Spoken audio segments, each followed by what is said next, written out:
신경계는 주변 환경과 내 몸이 어떤 상태인지를 인식하고 그에 적절한 대처를 하라고 명령하는 기관입니다.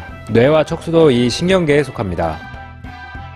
사나운 개가 나를 물려고 달려들고 있는 경우 개가 나에게 달려오고 있다 라는 것을 인식하면 이것에 적절히 대처할 수 있도록 몸의 긴장 상태를 만들고 맞서 싸울지 아니면 도망갈지 등을 판단하고 행동을 명령하는 것이 신경계의 역할입니다.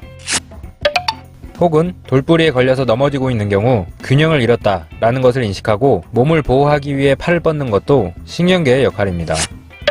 그리고 음식을 먹으면 음식이 몸에 들어왔다 라는 것을 인식하고 음식을 소화시키도록 소화기관에 명령하는 것도 신경계의 역할입니다. 이처럼 신경계는 계속 변화하는 환경에 내 몸이 적절한 대처를 하도록 명령하는 역할을 하는 겁니다.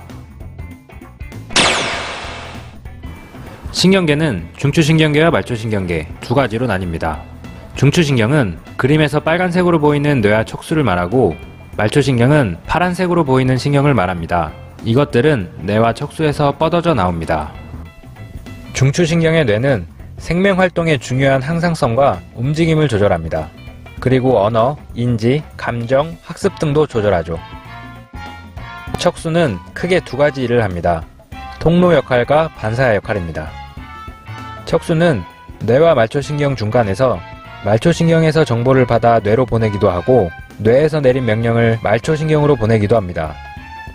말초에서 뇌로 올려보내는 것은 감각이고 뇌에서 말초로 내려보내는 것은 운동 명령입니다. 이렇게 척수는 말초와 뇌 사이에서 통로 역할을 합니다.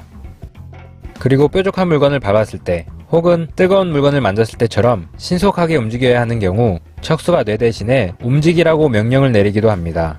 이것을 척수반사라고 하는데 몸의 반사뿐만 아니라 내장들의 반사도 이루어집니다.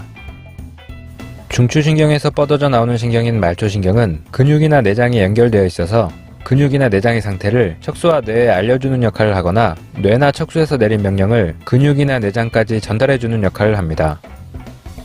정보를 전달하는 통로 역할을 한다고 보면 됩니다. 중추신경과 말초신경의 이런 작용은 우리 몸이 여러 상황에 대처할 수 있게 만들어줍니다. 여기서 중요한 것은 중추신경은 학습을 한다는 것입니다. 중추신경이 과거 경험했던 상황이 반복되면 과거 경험했던 기억을 바탕으로 조금 더 효율적인 대처를 하는 것이죠. 그래서 처음 운동을 배울 때 온몸의 근육을 다 써서 비효율적으로 운동을 하다가 반복을 하게 되면 필요한 근육만 쓰게 되고 나아가서는 의식을 하지 않더라도 자동적으로 움직여지게 됩니다.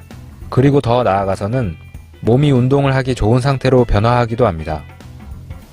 수영을 처음 배우면 처음에는 온몸에 힘도 많이 들어가고 어떻게 움직여야 하는지 생각을 하면서 수영을 하지만 수영을 반복하다 보면 처음 운동할 때보다도 힘이 덜 들고 어떻게 움직여야 하는지 생각하지 않더라도 자동적으로 움직일 수 있게 됩니다. 그리고 이 과정을 꾸준히 하다 보면 어깨 근육을 조절하는 신경이 발달하면서 수영하기 좋은 몸으로 변화하기도 하는데 이것이 이런 중추신경의 학습에 의해서 이루어지는 것입니다. 그래서 이런 신경계의 특징들 때문에 운동은 반복이 아주 중요한 것입니다.